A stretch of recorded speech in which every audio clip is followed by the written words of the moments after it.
Et on continue notre matinée de débat avec la troisième table ronde qui va, elle, porter sur les enjeux des formations. Donc cette fois-ci, on arrive vraiment sur les formations à la solidarité internationale. Donc j'invite mes 4 intervenants et intervenantes à me rejoindre à la table ronde.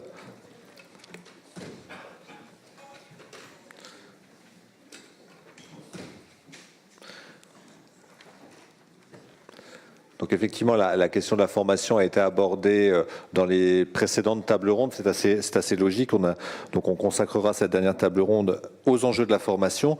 Il y a de très nombreuses formations, on va dire, pour simplifier, à la coopération et à la solidarité internationale en région Nouvelle-Aquitaine.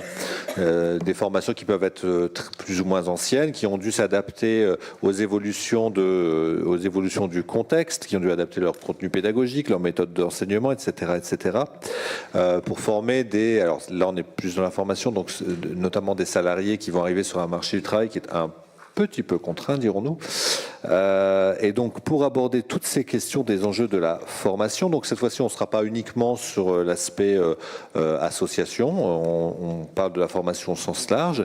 J'ai avec moi à cette table ronde, donc même topo de gauche à droite, Carl Belmont, donc, qui est membre du conseil d'administration du COSIM Nouvelle-Aquitaine, le COSIM, donc collectif des organisations de solidarité internationale issues des migrations. À ma gauche également, François Delouga, donc, qui est le président du CNFPT, le Centre national de la fonction publique territoriale, donc qui lui nous parlera plus particulièrement de la question de la formation des agents de la collectivité publique.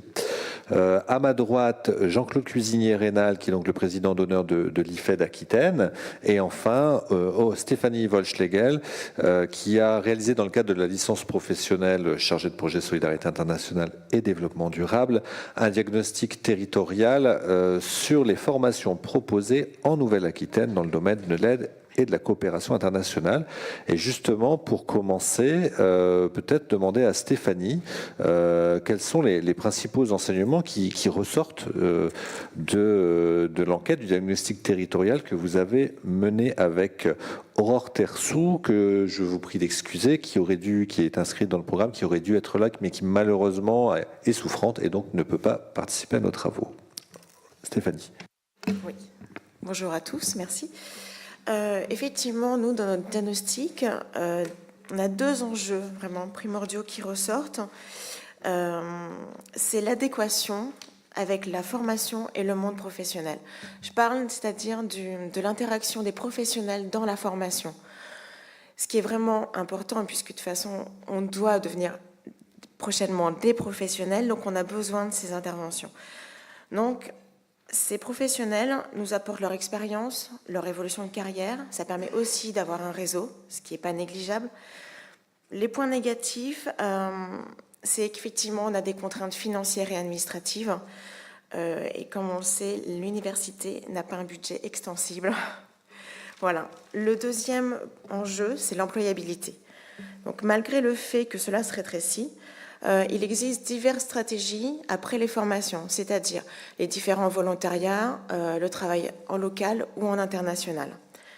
Donc il y a aussi, on a pu, effectivement, excusez-moi, les formations s'adaptent aussi, mais de façon un peu plus lente, puisqu'il y a aussi des contraintes financières, administratives, mais cela est possible et je profite effectivement de la présence de Jean-Claude à côté de moi pour parler de l'IFED qui s'est adapté au marché du travail en formant des professionnels de façon à travailler en local et à l'international. Donc, puisque Stéphanie fait mon travail, peut-être vais-je passer la parole à Jean-Claude Cuisinier-Rénal. Effectivement, donc Stéphanie vient de pointer 2 des enjeux qui sont ressortis dans le diagnostic territorial qui a été fait. Donc, le fait qu'il faut que des professionnels interviennent dans les formations et la question de l'adaptation des formations. IFED est finalement c'est pas un vieil acteur, on va dire, de la formation au métier du développement. Donc, cette question d'adaptation, comment vous réagissez au point évoqué par Stéphanie, comment vous l'illustrez à travers l'exemple de l'IFED?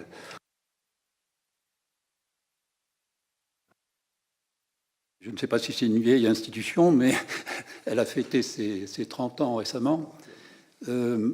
C'est donc Elle est installée à Bordeaux et elle réfléchit depuis ces années sur le métier, ce métier nouveau qui était apparu donc il y a une trentaine d'années et qui est le métier de responsable de projet de développement.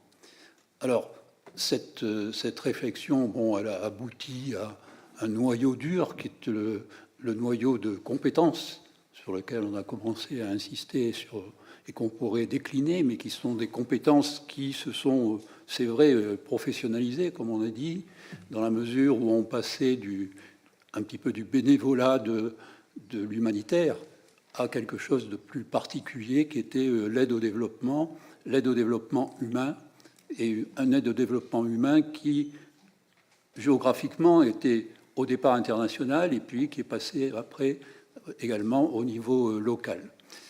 Mais je crois que, au-delà de ces compétences qui sont déclinées dans beaucoup de formations, il y a toujours eu deux sujets de préoccupation, deux espèces de défis.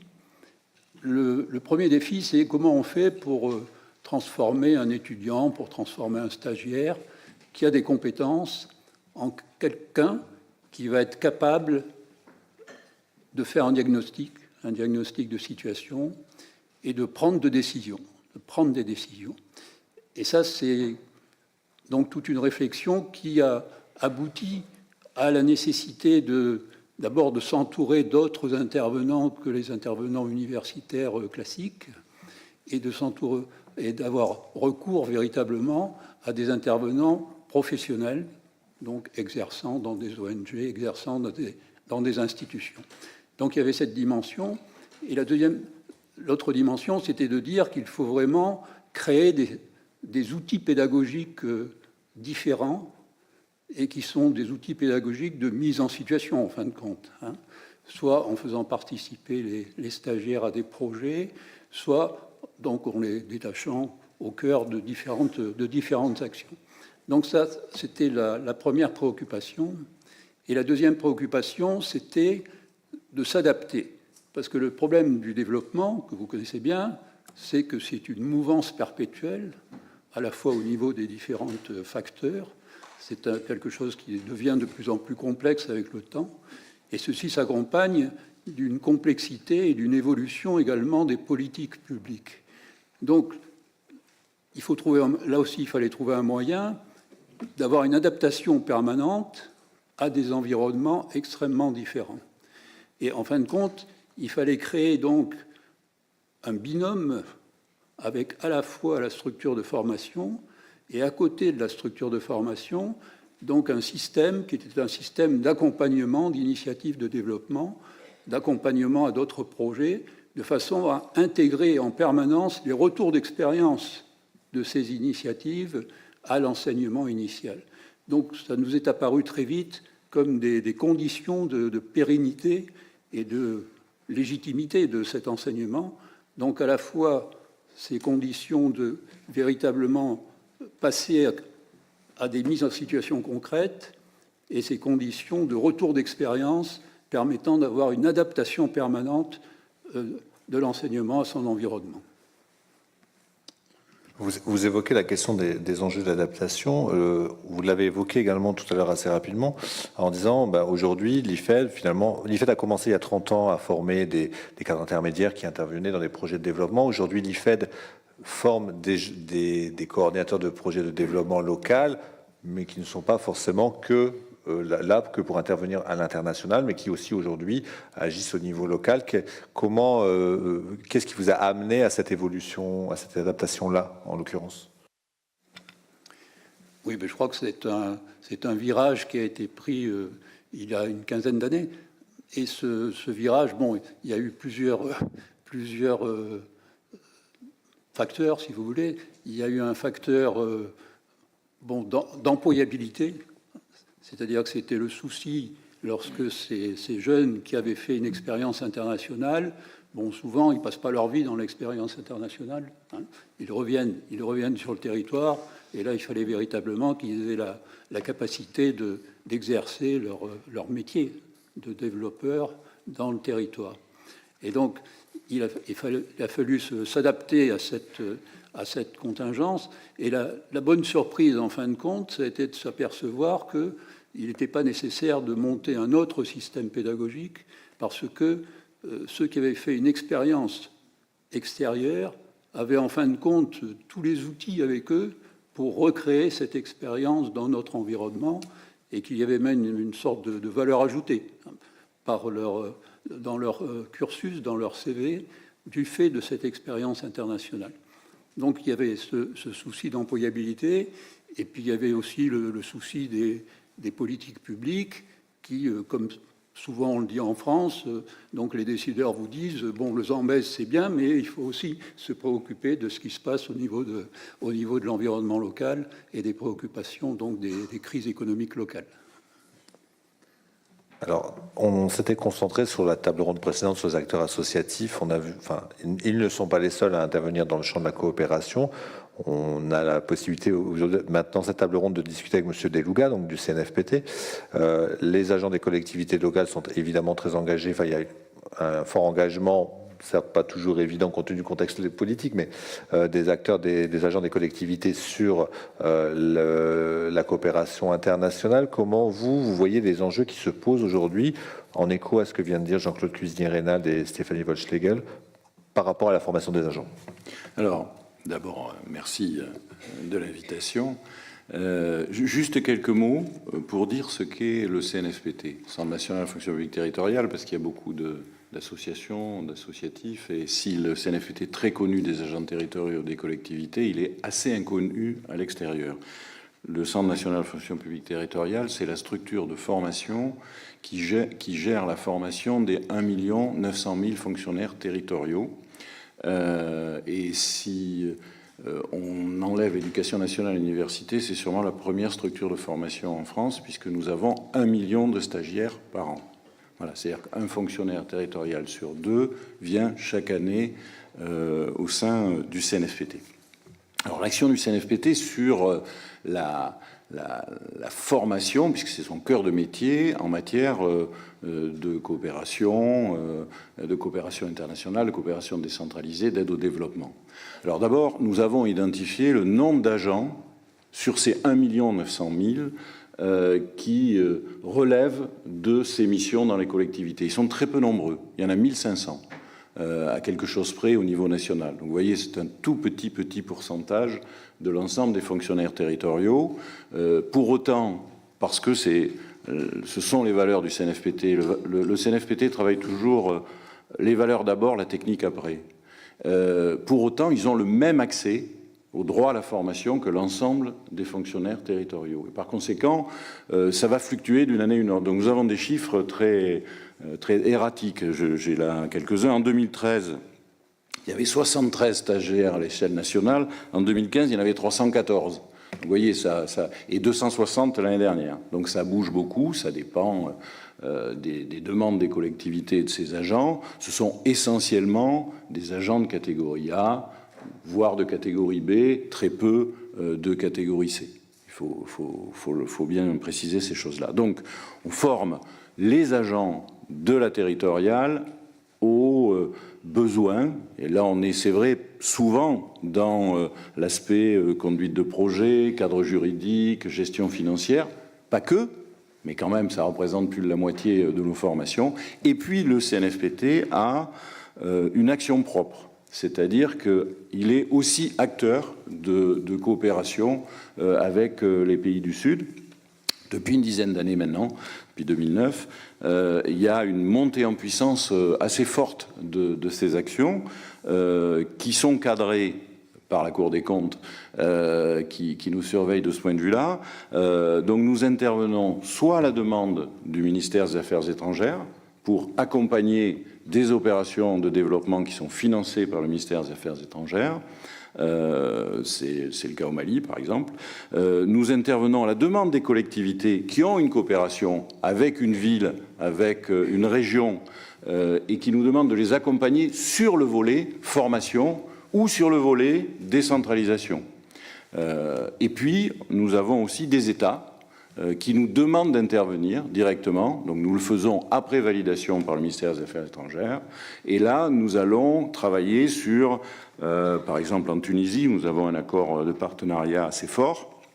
Nous allons travailler sur la reconstruction d'une fonction publique territoriale, ou alors avec le Liban, nous avons une coopération, non pas avec l'État, mais avec l'association des maires, où nous travaillons sur le volet technique, sur des choses très précises. Donc nous avons ces coopérations-là qui sont financées soit par l'AFD, soit par le ministère, soit par les collectivités.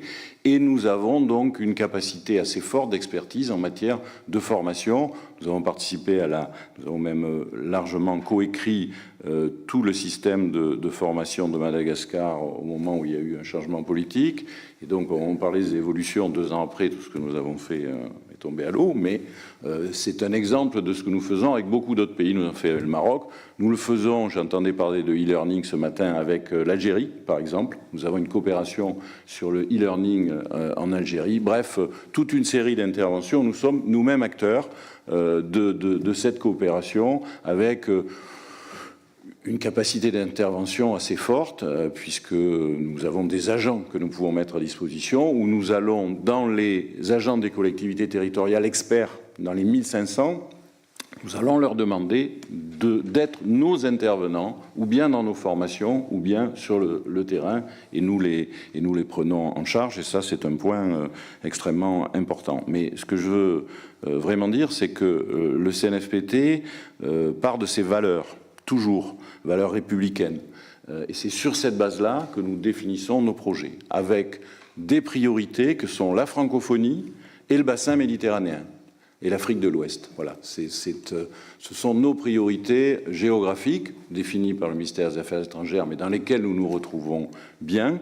Et nous avons lancé, par exemple, sur le thème de la décentralisation et de l'efficience, un forum méditerranéen du service public qui regroupe aujourd'hui 130 membres institutionnels sur le bassin méditerranéen. Et avec le numérique, nous travaillons avec tous ces pays-là sur l'échange d'expériences et sur des projets de développement. Merci. On a eu une première table ronde qui était consacrée donc à l'approche orientée changement et qui montrait que, notamment pour les acteurs impliqués dedans, ça leur demandait de réfléchir à leur mode d'action, de développer de nouvelles compétences, de nouvelles façons de faire. Nous avez tous les deux, donc François Delouga et Jean-Claude Cuisinier-Rénal, dit évidemment, vous adaptez vos formations. Est-ce qu'il y a eu récemment ou en cours des enjeux par rapport à une adaptation sur ces nouvelles méthodes, des nouvelles façons de faire, au-delà de la thématique, par exemple, bon, vous ne l'avez pas évoqué, mais changement climatique, qui est quelque chose auquel on forme maintenant les acteurs parce que c'est quelque chose qu'on gère sur le terrain. Est-ce qu'il y a des évolutions, y compris dans la façon dont vous menez vos formations, au-delà même des thèmes évoqués? Est-ce que vous avez dû ajuster récemment, ou vous êtes en train de le faire, pour répondre à des nouvelles façons de mener des projets ou de mener des collaborations à l'international, que ce soit en collectivité ou en association? Absolument, absolument. D'abord, je voudrais rappeler que depuis 10 ans, les choses ont beaucoup évolué, en tout cas pour nous, mais je crois que c'est général. Et puis surtout, la situation financière des collectivités, puisque moi, je vous parle des collectivités, est difficile.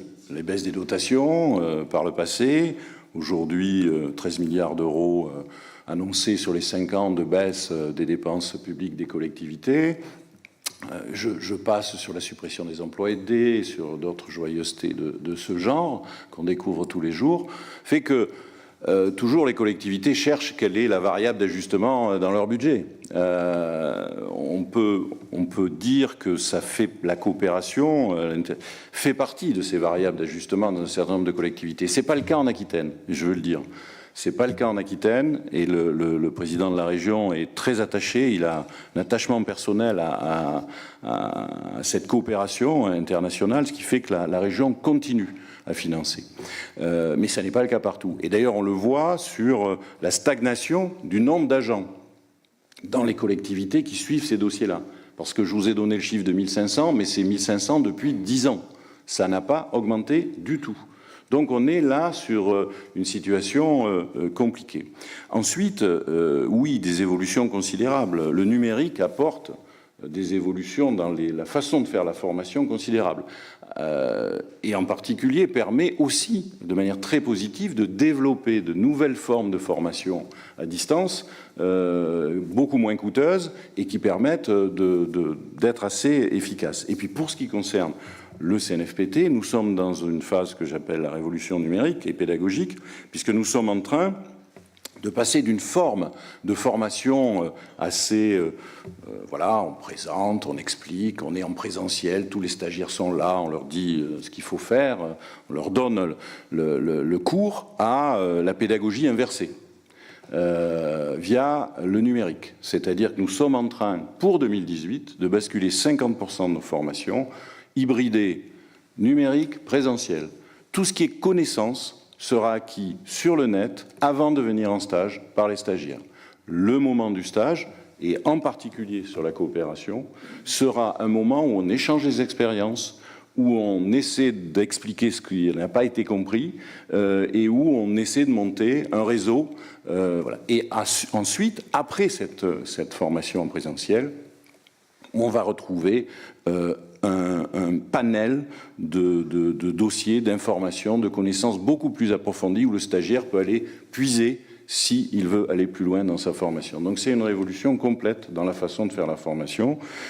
Ça touchera l'année prochaine la moitié de nos stagiaires, c'est-à-dire 500 000 personnes. Donc c'est un saut considérable, qui n'est pas simple, mais qui, en matière de coopération internationale, c'est ce que nous avons fait à l'échelle de la Méditerranée avec ce début de plateforme méditerranéenne sur le service public, c'est quand même très efficace. Et en termes financiers, très accessible. Jean-Claude Cuisinier sur ces révolutions en marche, si je puis me permettre. Oui, mais je crois que comme tous les organismes de formation, on est très, très conscient de notre vulnérabilité, peut-on dire. Et c'est vrai qu'on essaie de se préparer. On essaie de se préparer aux ruptures de financement qu'on a connues, qu'on connaîtra certainement. Et la voie de sortie, c'est comme le disait M. Deluga, hein, c'est-à-dire c'est d'autres formes de développement. On propose une formation qui est diplômante, mais qui est une formation longue sur 2 ans, hein, dont 1 an d'exercice pratique. Et on n'est pas sûr de pouvoir continuer cette formule encore très longtemps. Donc la parade, c'est l'enseignement à distance, hein, de façon à diminuer le présentiel. Et la parade, c'est le découpage du cycle en modules qui soient beaucoup plus accessibles à la fois financièrement et puis donc bancables entre guillemets par les différents bailleurs financiers. Alors, je n'ai pas oublié Carl Belmont, je me tourne maintenant vers lui. Donc, vous êtes donc administrateur au COSIM, comme je le disais tout à l'heure, et en fait, le COSIM, lui, le point de vue que vous allez amener, c'est le point de vue d'un acteur qui finalement organise la formation, plutôt une formation par les pairs en interne, notamment par rapport à... Vous allez nous expliquer pourquoi, je ne déflore pas le sujet, mais justement, pourquoi avoir privilégier en quelque sorte un travail de formation par les pairs. Est-ce parce que vous ne trouviez pas vos besoins dans les formations existantes ou est-ce que vous collaborez quand même avec ces formations? Enfin, dites-nous un peu plus sur les formations que vous menez au sein du COSIM Nouvelle-Aquitaine, donc à destination des OSIM, et pourquoi avoir créé cette formation par vous-même? Alors le COSIM, c'est avant tout un collectif. Donc un collectif d'associations issues de l'immigration, donc un collectif de solidarité internationale, d'associations qui agissent dans la solidarité internationale. Alors, ce qui caractérise notre travail, c'est d'abord j'ai envie de partir des OSIM qui viennent nous voir.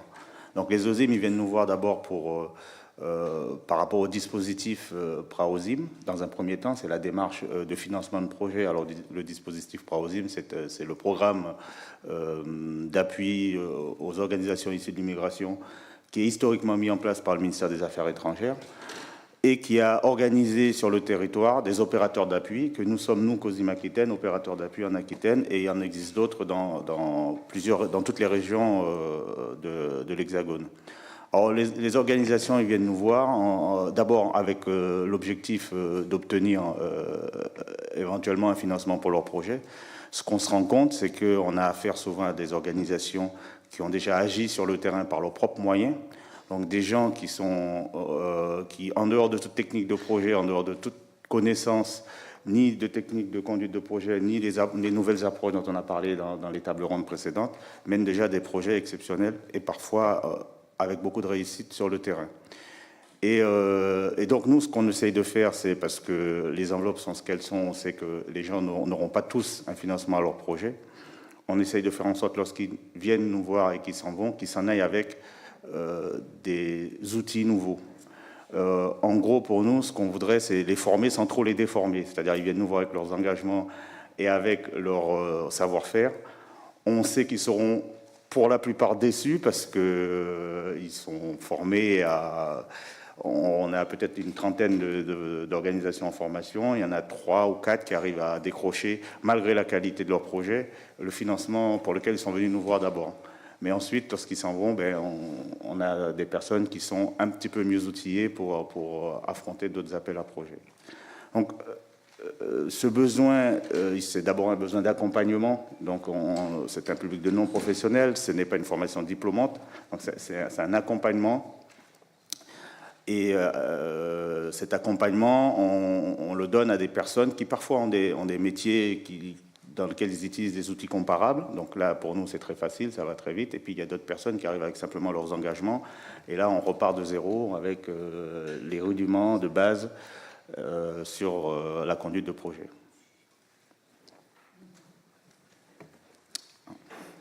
Excusez-moi, j'avais un point d'ordre. On me rappelle que nous n'avons plus qu'une 10-15 minutes pour les questions-réponses. Donc si je comprends, mais je reprends quand même, je veux pas.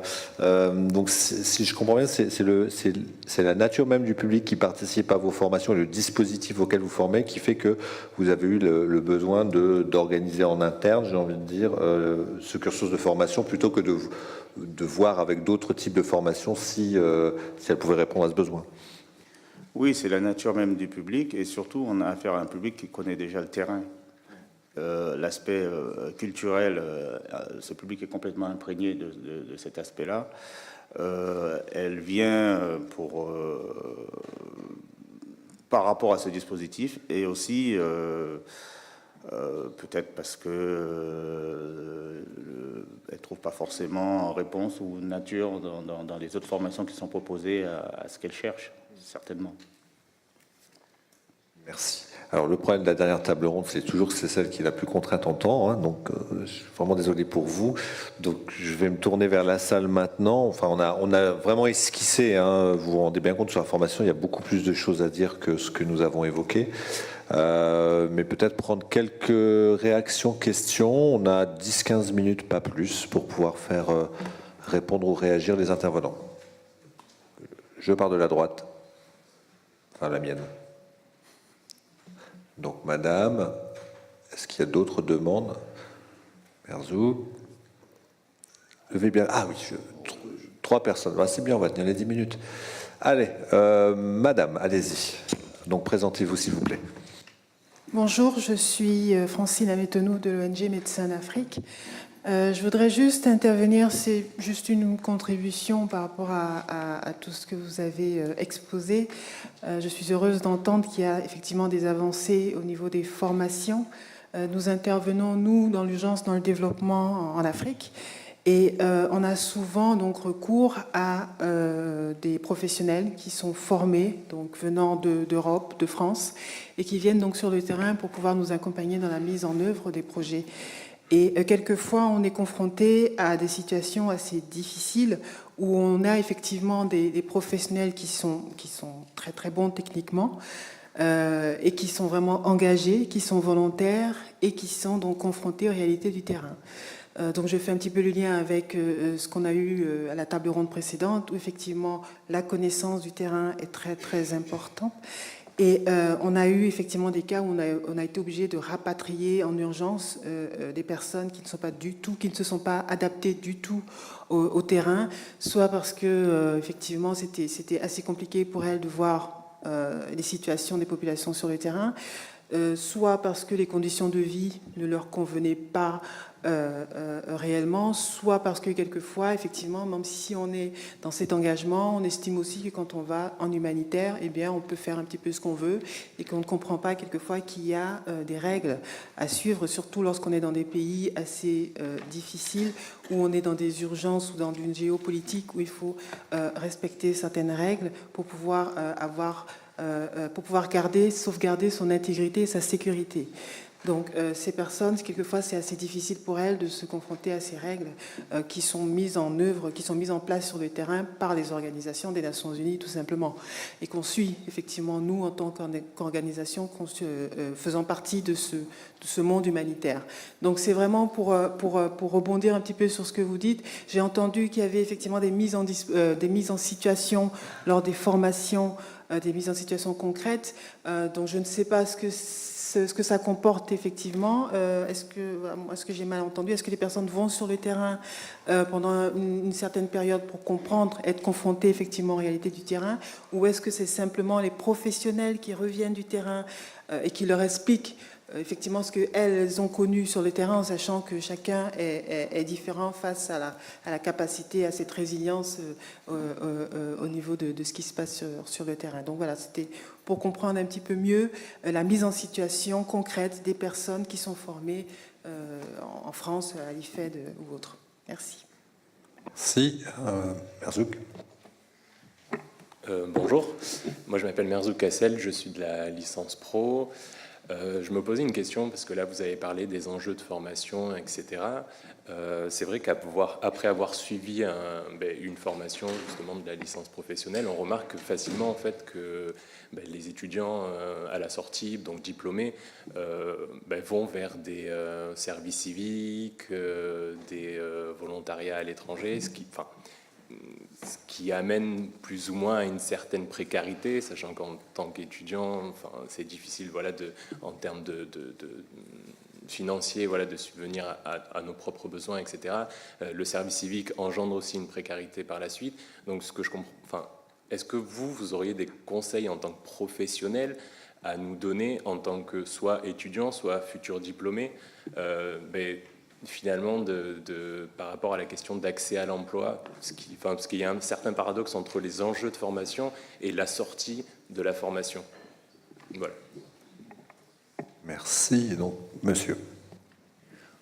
Bonjour, Bertrand Harib, Coopération Concept. Je suis également chargé de cours et directeur de plusieurs formations universitaires. Et je tenais un peu, pour vous répondre, à partager une première expérience. Avant de sortir de master, j'avais légèrement travaillé, j'avais quelques expériences, mais j'ai de suite été amené à créer ma structure tout en cherchant du travail parallèlement et à intervenir à l'université.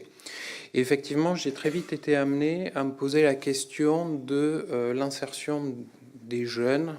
Il faut savoir qu'il y a beaucoup plus de jeunes qui sont formés que le marché ne peut en absorber. J'ai plus les chiffres en tête, mais je peux les retrouver. Et je voulais faire part d'un élément qui a été développé par plusieurs formations, qui est ce qu'on appelle l'atelier. C'est-à-dire que les étudiants sont amenés à travailler au profit d'un commanditaire qui n'a pas forcément des moyens à mettre sur une commande, à remplir une mission. L'intérêt est triple. Pour l'université, ça peut faire entrer un peu d'argent pour payer les intervenants professionnels. Le commanditaire reçoit une mission telle qu'un bureau pourrait le faire pour un coût beaucoup plus modeste. Et il y a un vrai terme d'apprentissage autant pour l'organisation que pour les jeunes. Ce type de modèle existe, je sais qu'il n'est pas seul, mais il y a plein d'astuces qui existent comme ça autour de la formation. Vous aviez parlé de la formation à distance. Donc voilà, c'était un témoignage et je sais qu'il y a des collectivités territoriales qui font ça aussi. Voilà. Donc c'était juste pour lancer une piste de plus dans cette réflexion. Voilà. Merci. Est-ce qu'il y a une dernière demande d'intervention? Monsieur devant. Oui, bonjour, Benjamin Buclet, CREED. Je me demandais si les compétences et le savoir-être et vivre et tout ça qui sont liés à la solidarité internationale étaient intéressants pour les entreprises privées. Est-ce que vous avez des demandes de la part d'entreprises privées? Est-ce qu'il y a des débouchés dans les entreprises privées suite à ces formations? Ou est-ce que c'est vraiment deux mondes totalement éloignés et que la solidarité internationale, finalement, complètement out? Merci. Donc, qui souhaite répondre à ça? Monsieur Deluga. Je veux bien répondre sur la première question et puis sur l'accès à l'emploi. Sur les formateurs, non, enfin, pour ce qui me concerne, c'est-à-dire ce qui concerne les fonctionnaires territoriaux, nous ne les envoyons pas lorsqu'ils sont en formation sur des terrains opérationnels où ils pourraient intervenir après. Mais ce qu'il faut savoir, c'est qu'au CNFPT, nous n'avons pas de formateurs. Nous avons des intervenants, c'est-à-dire nous avons 16 000 intervenants au total, et nous ne faisons intervenir que des professionnels. C'est-à-dire des gens qui, alors quel que soit le domaine, ça peut être les services techniques, comme la coopération décentralisée, comme les finances, que des professionnels, soit des fonctionnaires territoriaux, soit des cabinets privés, soit des entreprises privées. Et donc ce sont eux qui ont l'expérience du terrain, qui viennent faire nos formations sur nos stages. Hein, voilà. Non, pas en propre de formateurs, ce qui nous permet d'être agiles, réactifs et d'aller chercher les bons professionnels pour les bonnes formations et de s'adapter très vite à la demande, aux évolutions sociétales. Le deuxième point sur l'accès à l'emploi, encore une fois, c'est une réponse extrêmement parcellaire, parce que pour ce qui me concerne, il s'agit de fonctionnaires territoriaux, hein, donc c'est un champ qui est celui des collectivités. Donc nous, on a en face de nous ou des contractuels, parce qu'il y a pas mal de contractuels dans ce métier-là, ou des titulaires qui viennent à nos formations, mais ils ont été recrutés par les collectivités, et là je suis pas très optimiste, puisque en gros, le chiffre ne bouge pas depuis 10 ans. Mais en même temps, parler de mon âge tout à l'heure, et en même temps, on vieillit. Donc, les fonctionnaires territoriaux aussi. Et donc, il y a quand même 30% de départ à la retraite sur les 10 prochaines années qui sont programmés, ce qui veut dire qu'il y aura des postes dans les années qui viennent, mais encore une fois, 30% de 1500. Donc, ça fait 500 postes sur les 10 ans qui viennent dans les collectivités territoriales. Donc il faut essayer de passer le concours pour pouvoir avoir un poste. Donc c'est très parcellaire, mais ça existe. Monsieur Cuisinier-Rénal. Oui, pour répondre à la question sur les mises en situation, donc, il y a plusieurs aspects. Hein. Donc, il y a les mises en situation théoriques. Bon, ça se fait localement au sein des associations ou au sein des institutions. Et puis, il y a la préparation à la mise en situation sur le terrain. Alors, bon, nous, dans notre cursus, ce sont des jeunes, hein, donc ils font une première approche dans le cadre d'un stage où ils n'ont pas de responsabilité propre. Hein. Lorsqu'on intervient sur des formations donc ponctuelles dont on parlait tout à l'heure, à ce moment-là, c'est couplé avec des stages de préparation au départ. Hein, où en principe, les intervenants sont préparés à la fois sur l'environnement donc culturel, socio-culturel, et puis éventuellement les risques divers qu'ils sont susceptibles d'affronter. Donc c'est vrai que c'est un petit peu à la carte. Hein, il n'y a pas de véritable organisation d'enseignement collectif. Pour ce qui est du lien avec l'entreprise, c'est une bonne question. Hein, le lien entre association et entreprise, sur lequel SO Coopération travaille particulièrement, je sais, et il y a des essais de tisser des liens entre les entreprises qui interviennent en Afrique et les associations qui sont en Afrique, parce qu'elles ont des besoins d'information qui finalement et elles s'aperçoivent que c'est pas anodin pour eux d'avoir ces informations de la part des associations locales. Donc il y a cette espèce de lien qui essaie de se tisser petit à petit, de façon à ce que le monde de l'association et le monde de l'entreprise apprennent à se parler pour le moment. Pour le moment. Stéphanie. Oui, moi, c'était pour répondre effectivement à la question de Francine. Bon, Jean-Claude a bien complété la réponse, mais je vais apporter une petite touche personnelle. Moi, je reviens de 4 mois en Inde, et dans ma promo, personne n'a été rapatrié, personne n'a eu de soucis. Après, c'est vrai qu'on est préparé quand même. Voilà. On est préparé par les professionnels, par nos responsables et aussi par de la documentation. Mais c'est vraiment effectivement quelque chose de très important et je suis tout à fait d'accord avec toi. Merci. Karl Belmont. Oui, c'était pour dire un mot sur les liens entre l'entreprise et la solidarité. Moi, j'interviens essentiellement en Haïti. Et en Haïti, on a 20% du PIB qui, en fait, relève des transferts des personnes issues de l'immigration de l'étranger vers Haïti. Et ces gens-là, pour la plupart, travaillent dans des secteurs privés, parfois sont eux-mêmes entrepreneurs. Et donc, il y a un lien entre l'action solidaire qu'ils mènent vers leur pays, même si c'est parfois orienté vers les familles ou peut-être même vers des projets personnels. Il y a ce premier lien qui est très important pour nous, organisations issues de l'immigration. Et puis la deuxième chose, c'est que les mécénats au sein des entreprises se développent beaucoup. On a beaucoup de nos OSIM qui ont commencé comme ça à rentrer dans le monde de la solidarité internationale par le mécénat de leurs entreprises. Donc les grandes boîtes ont comme ça des services ou des organisations, peut-être des débouchés pour les licences professionnelles dans les mécénats des grandes entreprises, pourquoi pas. Bien, on arrive au terme de cette table ronde et de cette matinée consacrée aux acteurs de la région Nouvelle-Aquitaine. Donc je vous propose de remercier nos intervenants.